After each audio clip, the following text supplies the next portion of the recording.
with this question, we've been asked to solve the linear equation 4x minus 3 is equal to 17. So I'll rewrite it just like that. Now the first thing I should recognise is it's x that I'm after. So that means I have to move all the other pieces of information away. And I'll start with the minus 3 and I'll just add 3 to both sides. Now that leaves me with 4x is equal to 20. Now using the same logic here, if I divide both sides by 4, it'll leave x by itself. So you get x on the left hand side and it's equal to 20 divided by 4, which is 5.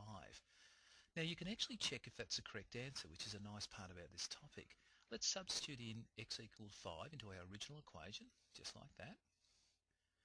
And I want to see if it makes sense.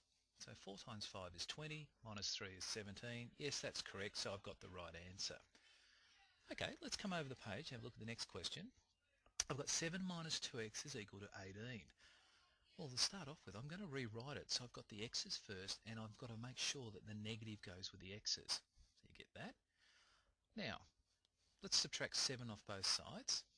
And the reason I'm going to do that is it will cancel out the plus 7. So you get negative 2x is equal to 11. I'll write that down.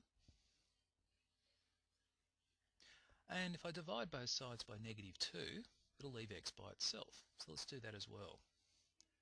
So negative 2, negative 2. And you get a final answer of x is equal to 11 over negative 2, or negative 11 on 2.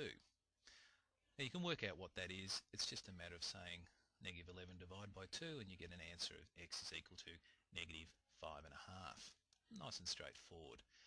Now the last example is in this format. So again, let's rewrite it to give ourselves a bit more space. Now I'm going to get rid of the plus 2 first here. That was the last thing that happened in making this equation, so let's make it the first thing in solving the equation. And I just subtracted 2 off both sides. So you get x over 3 is equal to 7. And the last step here is just to get x by itself, I need to multiply by 3 on both sides, and that will get rid of the over 3. So x is equal to 7 times 3, or 21.